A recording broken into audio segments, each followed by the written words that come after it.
Você sabia que o ensino escolar nos Estados Unidos é totalmente diferente do Brasil? Isso com certeza você já sabia, né? E não fica somente na estrutura que todo mundo imagina. Currículo, métodos de ensino também são totalmente diferentes. Então hoje nós vamos falar sobre as 5 principais diferenças entre os Estados Unidos e o Brasil. Bora para esse vídeo?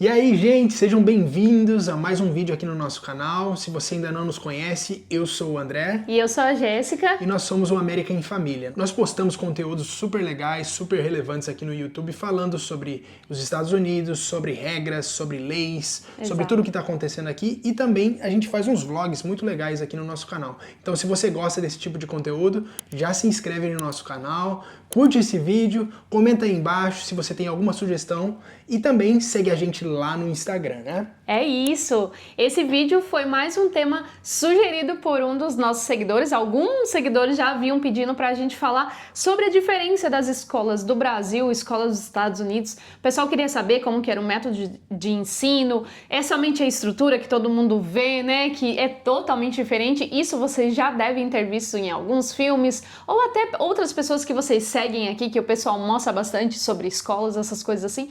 Mas a gente decidiu fazer esse vídeo um pouquinho mais profundo, realmente fazendo a comparação sobre currículos e coisas assim que o pessoal quer saber, não é verdade? E talvez seja, você talvez nunca tenha pensado nesses pontos, mas eu acredito que é um assunto super relevante para você avaliar, né, essa questão, principalmente quando você fala que você tem filhos e está querendo se mudar aqui para os Estados Unidos. Então, eu acho que é bem importante você entender um pouquinho mais sobre esse assunto, ok? Então, vamos lá.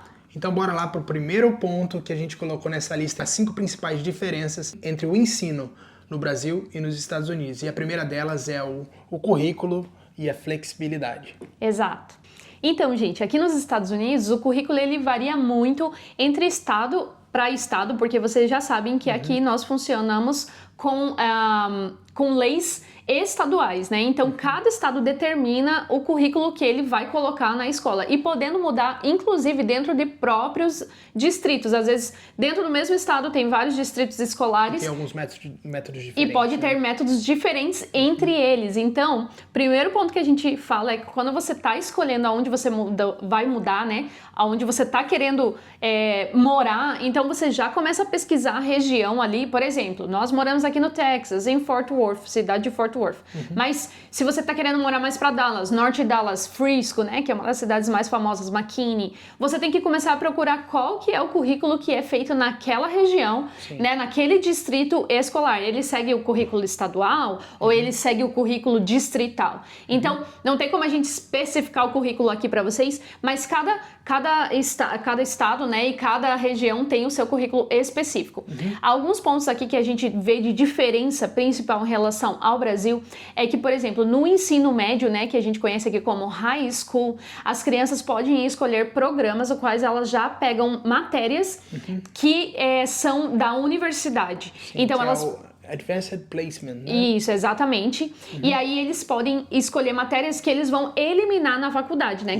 Eu não sei se vocês sabem, mas aqui a universidade, em sua boa parte, ela é paga.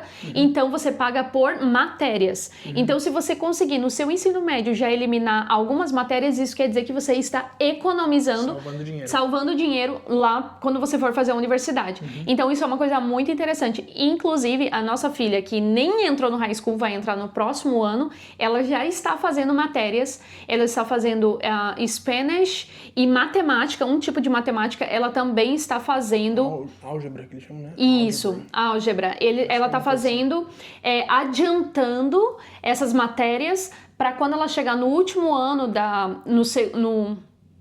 porque aqui o high school são 4 anos, né? Então, quando ela chegar no 3º e no 4º ano do high school, ela já poder puxar matérias da universidade de acordo com aquilo que ela já está escolhendo para estudar. Então, esse eu acredito que é uma das diferenças maiores em relação ao Brasil, né?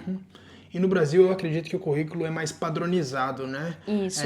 As leis no Brasil, elas são federais normalmente em relação a isso, né? Isso, Tem as escolas municipais que eu acredito que Pode ter alguma adaptação, né, municipal e até estadual, mas no geral tem é que a gente anotou aqui, Base Nacional Comum Curricular, né, que é BNCC, que é o que rege todo o ensino, né? Então, eu acho que essa é uma das principais diferenças em relação a isso. E também no Brasil, eu acredito que a gente não pode, né, adiantar matéria de eu nunca vi disso. Eu nunca vi isso. Então... Eu já vi que existe ensino médio profissionalizante, né? E que até o pessoal chama de magistério, né? Tem alguns que você pode fazer um magistério no ensino médio, mas aqui não é só algumas... vamos dizer, profissões específicas. Não, você pode puxar qualquer matéria, vamos dizer, que você queira, entendeu? E outro ponto interessante também é que o foco no Brasil, ele é mais acadêmico. E aqui ele é mais profissionalizante, vamos dizer assim. Então, o currículo, nesse sentido, no Brasil a gente aprende muito a teoria, vamos dizer assim. E aqui nos Estados Unidos eles focam muito naquilo que é necessário para você sobreviver na vida, entendeu? Então, acho que essa é uma das principais diferenças, de você não ser sobrecarregado com matérias que talvez você nem vai utilizar no futuro, entende? Não vejo isso como... não que eu acho que aqui é 100% melhor ou que o Brasil está errado, não é esse meu ponto, porque eu acho que como que eu posso explicar? Assim, quando a gente parece que a gente está aprendendo coisas inúteis em alguns aspectos, porque talvez elas não sejam utilizadas lá na frente. Porém, eu acredito que mais do que aprender isso, exatamente, você desenvolve o teu cérebro para pensamentos mais dificultosos, vamos dizer assim, entendeu? Então, o fato de você saber mais coisas, entender mais coisas, mesmo que você não as utilize, pode parecer que está ocupando espaço, mas na verdade não está. Eu acredito que a gente tem um cérebro, acaba sendo ele mais desenvolvido em alguns aspectos, entende? Eu não sei se eu consegui deixar ser bem claro. Eu deixei isso claro, entendeu? Sim. Eu acho que a gente ter mais informação nos deixa mais conhecido de tudo, entendeu? Sim. Uma coisa que a gente sempre fala aqui é que a gente não entende como o americano, ele é meio devagar na questão de geografia, né? Exato. Esse é um dos pontos, porque eles não têm estudam essa matéria. Isso não existe aqui. Então, tipo assim, nós, desde pequenos, nós sabemos o estado, a capital, a região. Ou deveríamos nós saber, estudamos, né? Sobre continentes, sobre os principais países, tudo mais. A gente sabe muita coisa de geografia. O americano ele não sabe, gente. Cara. Ele não sabe, às vezes, nem dentro sobre o próprio país deles. Então, é uma coisa que é isso que eu tô querendo dizer, entendeu? Que parece que é um saber inútil, mas na verdade não é. É uma coisa super útil. Eu acho que desenvolve a gente culturalmente. Sim. Então, eu acho que é por isso que a gente, até como brasileiro, a gente é muito mais desbravador nesse ponto, entende? É esse ponto que eu tô querendo trazer aqui da principal diferença em relação a isso. Eu acho que a gente aprende coisas que parecem inúteis, mas na verdade ela está desenvolvendo nossa forma de pensar em relação a outras coisas. Exato. Então, acho que essa é uma das principais diferenças. O brasileiro é mais acadêmico e o americano é mais profissionalizante. Mais direto ao ponto. Mais direto ao ponto. Tipo assim, exato. Real life. Não que seja ruim também, entendeu, gente? Mas eu acho que, querendo ou não, acaba limitando um pouquinho o desenvolver do raciocínio, né? Então bora lá pro ponto número 2. Exato. A estrutura das escolas. Isso todo mundo conhece, isso todo mundo vê. E essa eu acho que é a parte mais conhecida, vamos dizer assim, né? Quando você está se mudando, ou quando você está assistindo um filme, quando você está fazendo qualquer coisa, o que mais chama atenção na nossa cabeça é, nossa, olha, cara, essa escola parece um shopping, né? Então, assim, os americanos, eles são muito conhecidos em relação a isso pela estrutura, né? E assim, gente, é fenomenal, né? A estrutura em relação a esporte, a refeitório, a sala de aula, tudo é tipo assim, algo fora do nosso comum, né? Daquela estrutura que a gente é acostumado no Brasil. Então, assim, a estrutura aqui nos Estados Unidos, ela é totalmente diferente. Totalmente diferente. Lembrando que, gente, nós já comentamos aqui em outros vídeos, mas agora estamos, né, compilando aqui nesse vídeo falando exatamente focado nessa parte de escolas e ensino e tudo mais, é que O tax, né, que é um imposto de renda, vamos dizer, igual do Brasil que a gente paga aqui, ele fica locado, né, na verdade, vamos lá, existe um tax sobre o seu imóvel que você paga como se fosse o IPTU, exato? Eu ia falar IPVA de carro, né? IPTU, como se fosse o IPTU. Esse tax do local que você paga sobre a sua casa, o valor da sua casa e o valor da região, parte dele é investido no ensino daquele distrito que você mora, entende? Do ZIP, né? Do CEP. Do CEP que você mora, exato. Que pertence a um distrito escolar. Então, o seu dinheiro da onde você mora, que você paga da casa que você tem, se a casa é sua, né? Ele está sendo, ou se a casa não é sua, quem é o dono da casa tá pagando. Então, isso é locado naquele distrito escolar. Então, o que acontece? Escolas melhores em lugares melhores com pessoas com melhor poder aquisitivo. Entendeu? Que é tipo assim, se você ganha melhor, você tem uma casa melhor, você mora melhor e, consequentemente, a escola vai ser melhor. Então, é isso que meio que dita a qualidade da escola aqui, né? Então, até quando você paga um aluguel mais caro, você vai ter acesso a uma escola mais cara, uma escola pública melhor, entende? Então, isso tá muito também colocado na cabeça do americano, que ele vai morar num lugar bom e a escola precisa ser boa porque o tax que tá saindo do bolso dele tá sendo investido naquele lugar. Existem leis aí que eles querem implementar para mudar isso, porque eles acham que acaba sendo uma desigualdade, sendo injusto. Mas ainda nada batido, martelo sobre isso, continua sendo assim.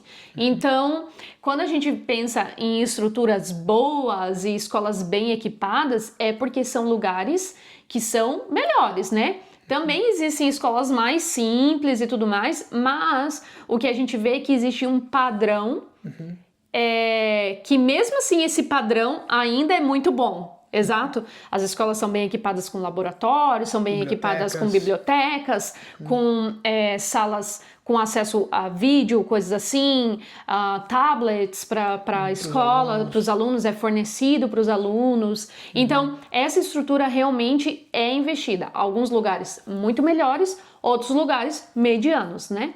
Então, mas não deixa de ser uma boa estrutura se a gente comparando com muitos lugares do Brasil, né? Sim. E no Brasil, infelizmente, a gente tem uma realidade, né, de muita diferença. Eu acredito que, como eu falei, aqui existe uma diferença, mas existe um padrão mínimo que ainda assim é muito bom. E no Brasil, infelizmente, a gente sabe que a gente tem muitos problemas em relação à escola pública, né? E também a questão até de, às vezes, falta de material e coisas nesse sentido. E aqui eu vou entrar num ponto extra em relação a isso, gente. Que aqui, por exemplo, as listas escolares, que talvez você tenha dúvida em relação a isso, né? Elas são mínimas, gente. Eu gasto, assim, pouquíssimo. Eu acredito que uma faixa, talvez aí, eu vou chutar entre 50 a 100 dólares no máximo por cada criança, comprando a mochila e comprando algumas coisas extras, talvez. Mas, assim, o que eles exigem de material escolar é muito pouco. Tipo, cadernos que são padrões, ok? Não tem o caderno bonitinho e tal. Você vai encontrar o mesmo caderno, que eles têm a capa preta, uma Vamos capa pôr uma verde. fotinho aqui? Deixa eu colocar aqui a fotinha aqui Que se chama cadernos. Composition Book.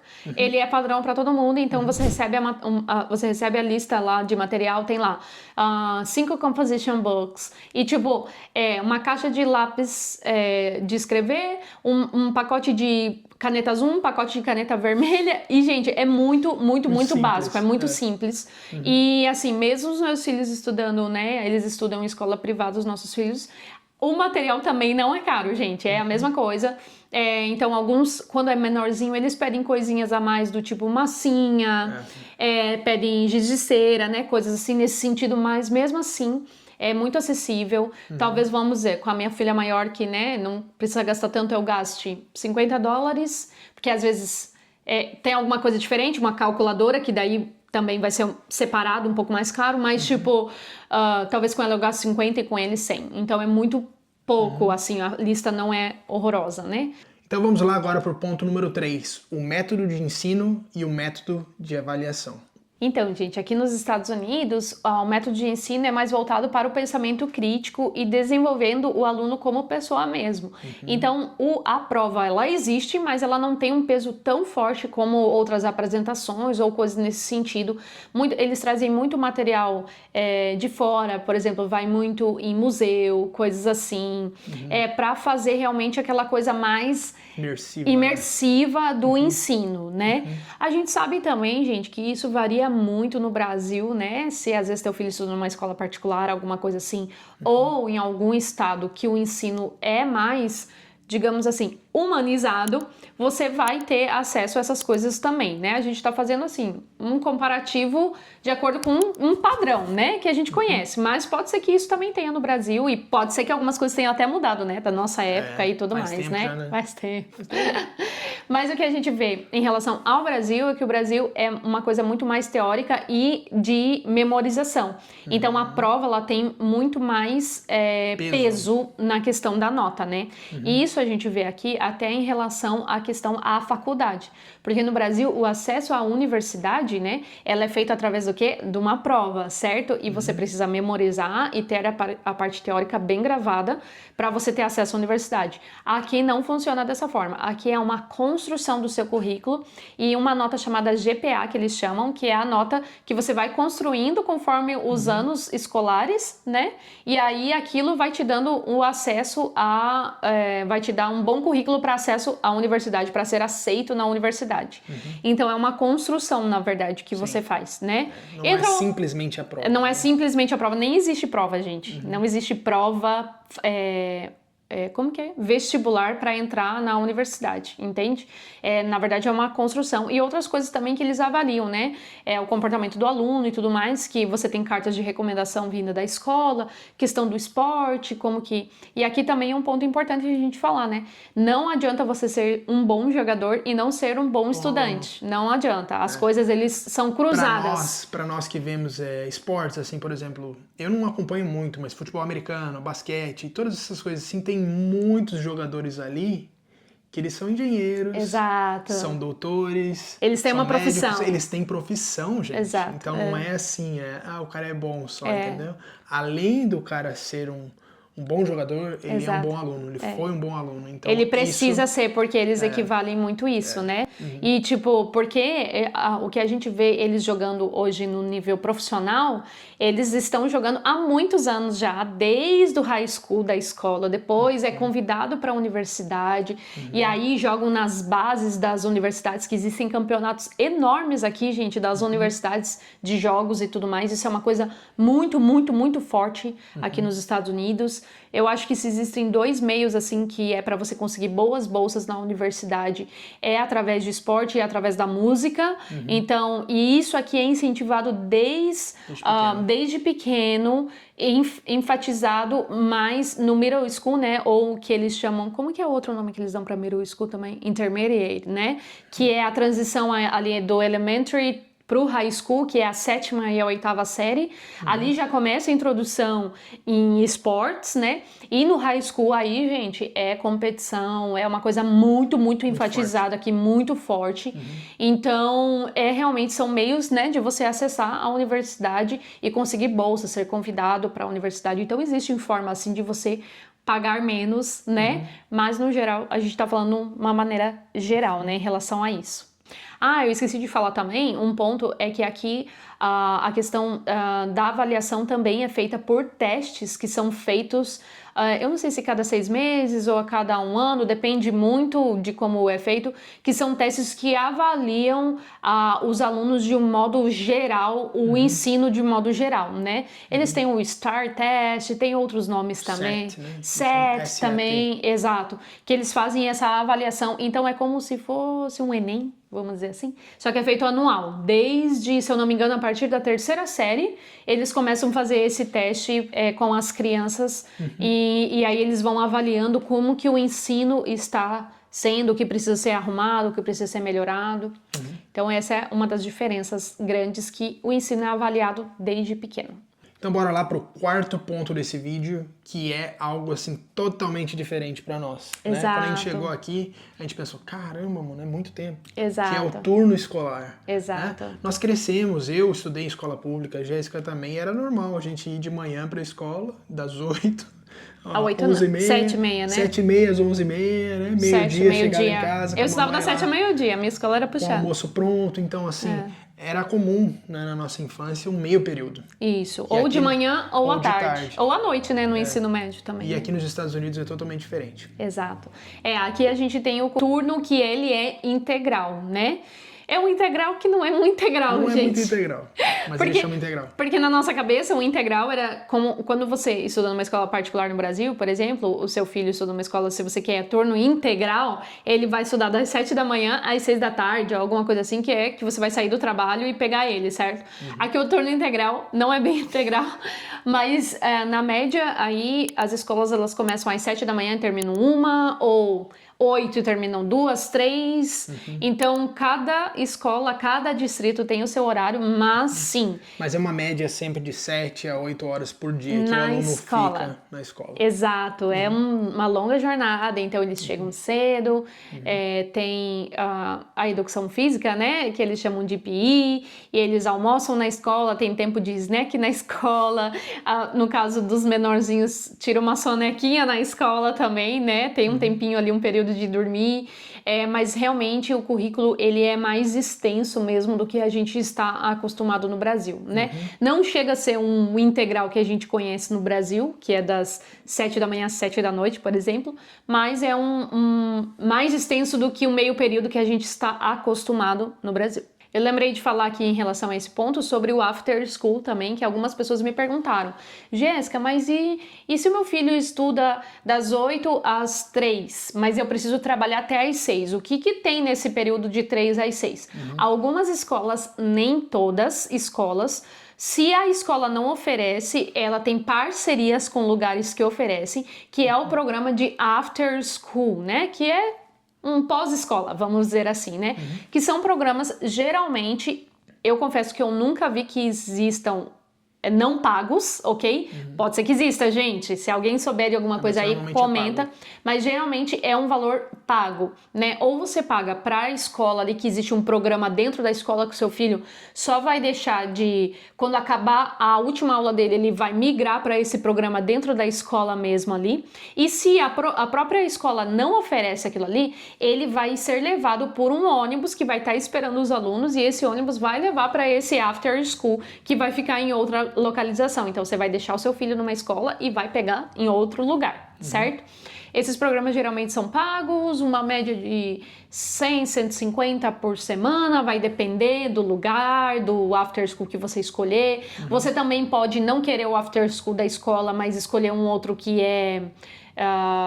que tenha conexão com a escola. Também acontece deles fazerem assim, a gente tem o nosso, mas tem outro fora, que busca na escola, tem um ônibus, né, que passa lá. Então, tem essa opção, gente, mas aí ela é paga, ok? Eu confesso que eu nunca vi essa opção sem ser paga, ok? Mas é uma opção para você que talvez tenha que trabalhar, né, não tenha como... Também me perguntaram, gente, e Jéssica, e a época do verão? O verão, gente, realmente é um desafio aqui, né? Para quem não sabe, vamos falar aqui também, eu acho que é importante, a gente não trouxe esse ponto em relação ao ano escolar aqui nos Estados Unidos, como ele funciona, né? Sim. Então, o ano escolar, ele começa, de um modo geral, em agosto ou setembro, dependendo de algumas regiões. Normalmente meio de agosto ali, né? Meio de agosto, exato. Algumas regiões, como a gente já morou em Massachusetts, começava em setembro, por causa do clima, ok? Mas essa é a média, agosto ou setembro. E aí tem alguns breaks que eles chamam. O primeiro break é o de Thanksgiving, aí depois tem o break de Winter, que é a semana entre o Natal e o Ano Novo ali. Aqui a gente ainda tem um break um pouquinho maior, porque aqui volta a aula lá pelo dia 6. Quando a gente morava em Massachusetts, era dia 2, as crianças já estavam... 2 de janeiro as crianças já estavam voltando para aula, né? Era bem curtinho mesmo. Aí, gente, depois vai ter um break. Eles funcionam dessa forma, de várias mini férias de uma semana, que a gente chama esse break, quando a gente tá falando com vocês. Aí tem o Spring Break, que em algumas regiões é em março, outras em abril, que é uma semaninha ali também, que quando o clima começa a melhorar, eles já, né, opa, vamos dar uma folga para as crianças, né, terem um tempinho off. E depois vem Summer break. o Summer Break. O Summer Break geralmente começa no meio de maio ou comecinho de junho também, dependendo Da escola. quão tarde começou, né? Dependendo do lugar que você mora. E ele termina no meio de agosto ou começo de setembro, que foi isso que eu falei, que é onde começa o ano letivo de novo. Junho, julho e agosto, vamos dizer assim. 3 meses, gente. São 3 meses de summer. São 3 meses de férias de verão. Então é muito longo mesmo. E realmente, gente, é um desafio para os pais. Né? O que a gente sempre fez é que André sempre esteve num trabalho que era mais, que exigia mais, e geralmente eu fiquei em casa, né? Antes eu não trabalhava e tudo mais, então quando André também não trabalhava, era ok. Quando ele começou a trabalhar, isso começou a ser um problema para nós, porque um desafio, porque realmente se eu tinha alguma coisa para fazer ou não, a gente tinha que se dividir. Então, se os dois trabalham, eles têm opções aqui, que é o que é muito comum que vocês veem em filme aí, que são os camps, né? Os acampamentos de verão, que são longos mesmo, que tem gente que deixa aí os filhos um mês num camp.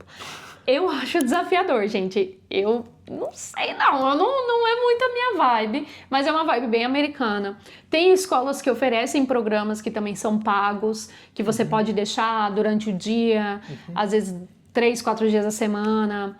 Geralmente, quem contrata mulheres acaba entendendo que precisa ter uma flexibilidade em relação a isso.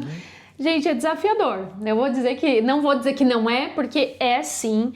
Então a gente sempre optou, né, de um de nós, pelo menos, estar livre nesse período pra ficar com as crianças, porque são 3 meses, gente. 3 meses que você tem que arranjar coisa pra fazer, porque as crianças estão muito acostumadas com aquela rotina toda maluca. E aí chega... Vão ficar olhando para as paredes? Não querem. Um calor lascado lá fora. Eles querem piscina, eles querem parque, eles querem zoológico, eles querem tomar sorvete. E aí a mãe que lute, né? Porque, né? Ou o pai que lute. Então, realmente, o ano letivo aqui, ele é totalmente diferente do Brasil, né? Esse é um ponto importante a gente falar, né? Também. Então bora lá pro quinto e último ponto desse vídeo, que é a disciplina e a relação entre o aluno e o professor. Então, gente, aqui... a minha visão, ok? Em relação a isso, eu acredito que aqui os alunos respeitam os professores de uma maneira muito... eles entendem essa posição hierárquica do professor, entende? Então, há um respeito do aluno em relação a isso, tanto que eles chamam eles de Miss, Mister, né? Ou... É Miss e Mister, né? Que eles chamam, né? Então, e também chamam pelo sobrenome, né? Que é uma coisa muito comum de você fazer isso quando tem uma hierarquia, né? Nome, né? Então, geralmente, você chama de Miss Becker, né? Ou Mrs. Tarará, né? É o nome da professora. A gente nunca sabe o primeiro nome dos professores, na verdade. Geralmente, a gente sabe o último nome, né? O sobrenome mesmo. Porque é uma forma respeitosa que eles têm aqui, e até quando eles vão responder, né, o professor, a professora é yes ma'am, né, ou yes sir, sempre com muito respeito. Sim, senhor. Exato, e eu sou sincera que eu gosto muito disso, né, eu acredito, só que ao mesmo tempo que tem esse relacionamento de hierarquia, eles têm um relacionamento muito de amizade com os alunos também. Todo mundo fala, né, que o americano, ele é muito... não é muito de relacionamento e tal, mas, sinceramente, em sala de aula, pelo menos as experiências que nós tivemos, ok? Baseado na nossa experiência que nós estamos falando aqui. Sempre os professores foram muito solícitos com as crianças, sempre muito carinhosos. Claro, poderia até haver uma exceção, outra do professor ser mais reservado, mas, no geral, a gente via sempre um relacionamento muito legal com as crianças, e eu acredito que é assim. Sempre vai existir aquele relacionamento de troca, né? Se você ensina os seus filhos a serem educados, respeitosos com as autoridades que são colocadas na vida deles, teoricamente os seus filhos também vão ser respeitados e tratados de forma boa nas escolas, né? Né? Então, acho que é uma consequência também disso, mas a gente vê dessa forma em relação aqui.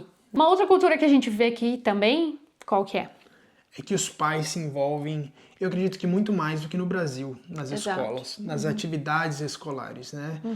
Inclusive na escola onde os nossos filhos estão, a gente tem uma carga horária de 15 horas por por ano.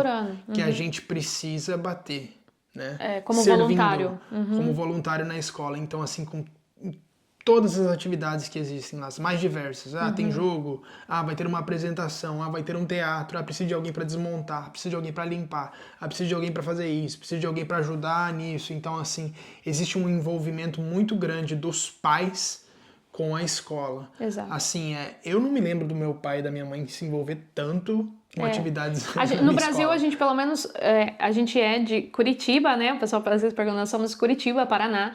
A gente vê aquela associação de pais e professores, né? Que às vezes estão envolvidos em algumas atividades na escola. A gente entende também que muitos pais têm que trabalhar e não conseguem estar envolvidos 100%, né? Também tem isso, né? Mas, tipo, no geral, a gente vê os pais aqui mais envolvidos na escola, né? Lembrando, gente, depende muito da região também, A gente está compartilhando com vocês a nossa realidade. Nossa experiência. A nossa atividade aqui, o nosso envolvimento com a escola aqui é bem grande. Exato. E no nosso caso, é exigido pelo tipo da escola, né? Essa carga horária de voluntários, né? Nós somos obrigados a fazer, mas... Obrigados, né? Modo de dizer, mas nós somos. Aí agora, em outras escolas públicas, você não é obrigado a fazer, mas a gente, mesmo assim, a gente vê os pais bem envolvidos. E eu quero abrir, né, um pensamento aqui em relação a isso. Onde os pais estão mais envolvidos, as escolas são melhores, ok? E onde os pais não têm tempo para se envolver, as escolas vão ser piores, porque... Se o pai não se envolve na escola, ele muito menos se importa se o filho fez a lição de casa, e isso faz com que a escola não seja boa. Basicamente é isso que acontece, gente. Então, se você vê que é uma escola que tem os pais bem ativos, e aqui, gente, eu quase acho que não tem como não se envolver. Existe, ok? Mas... Tem jogo, você tem que ir no jogo, tem que levar o filho, tem que ir lá. É muita atividade, gente. Nossa, às vezes eu fico assim a semana inteira e agora 3.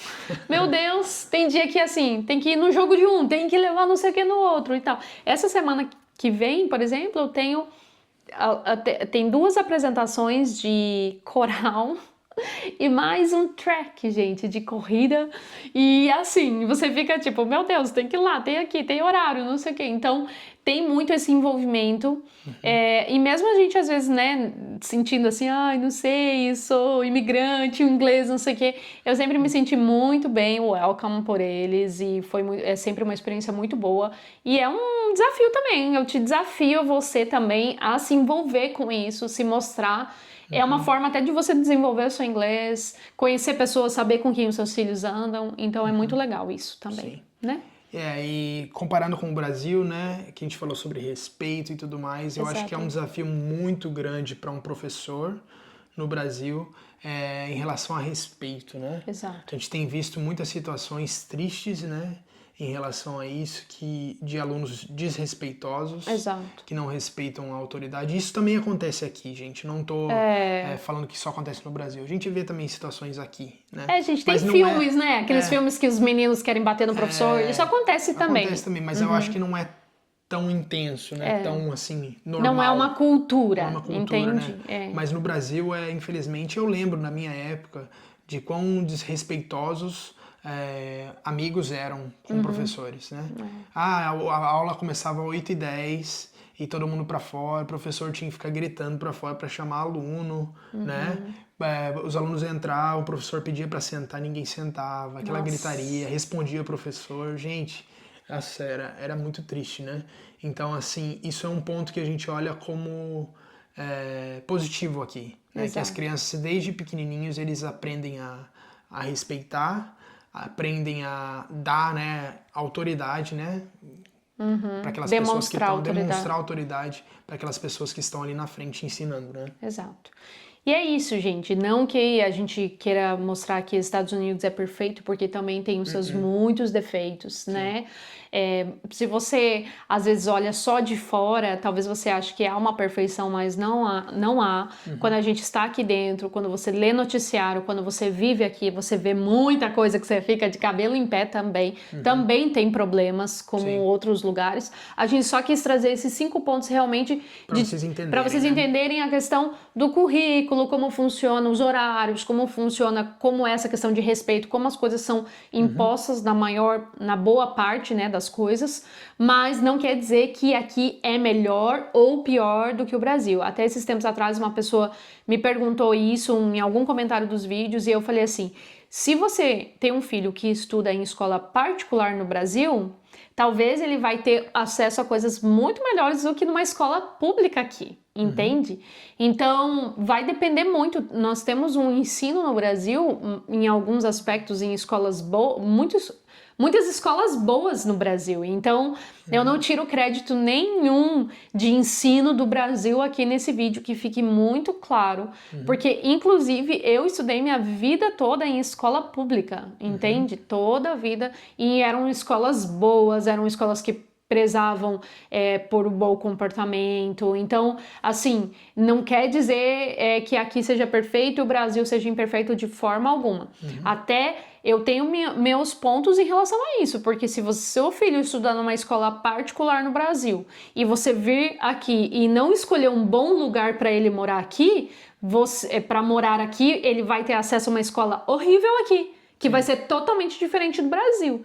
Então, tenham inclusive sabedoria nesse ponto. Se vocês estão tirando o filho de vocês de uma escola particular do Brasil, venham para um lugar onde vai fornecer uma escola com uma boa estrutura, com um bom currículo, que o distrito seja bom, que você olhe nas casas, nos lugares, você já vai perceber que aquele lugar, as notas da escola, se a escola tem uma nota boa, é porque a escola é melhor. Ah, mas se a escola eu vi aí uns comentários do pessoal dizendo, mas se a escola é muito alta, ela vai exigir muito do seu filho. Sim. E, gente, não tem que exigir? Claro que tem que exigir, gente, mesmo. Pelo amor de Deus, entende? Tem que exigir sim. Mas o meu filho acabou de chegar, ele não vai saber inglês e tudo mais. Aqui tem um programa chamado ESL, que é English as a Second Language, que a maioria das escolas oferecem para os seus filhos, que é uma forma diferente de ensinar o inglês. E assim, eles estão preparados para receber imigrantes, gente, entende? Então, se você vir da maneira correta, da forma correta, seu filho vai ser muito bem-vindo na escola. E é isso, gente. Tenham sabedoria, principalmente se você está migrando com filhos. É verdade. E não escolher lugar para morar de acordo com o preço e tudo mais. Tenham sabedoria, gente, por favor, é isso que a gente fala, porque senão você vai ter um baque muito grande e o seu filho vai sofrer, tá bom? Então, migrem para um lugar que vocês saibam que a escola vai ter uma nota aí legal, né? Que vai ter alguns amigos que são imigrantes também, isso também é um ponto positivo. Então, acho que é isso. Espero que vocês tenham gostado desse vídeo. Sim, gente. Então, se você gostou desse vídeo, por favor, não esquece, curte esse vídeo aqui. Exato. Compartilha com seus amigos que estão se mudando para os Estados Unidos, que é uma informação relevante, certo? Exato, bem relevante. Comenta aí se você gostou desse vídeo e também aproveita, ativa o sininho e corre lá no Instagram. Segue a gente lá no Instagram também, @AmericaEmFamília. É isso. E se você tiver alguma dúvida que a gente talvez não tenha comentado aqui, falado aqui no vídeo, né? Comenta aqui no vídeo que a gente vai responder vocês. Nós respondemos todos os comentários aqui, tentamos dar o nosso melhor para isso, tá bom? Então é isso, gente. Até o próximo vídeo. Tchau!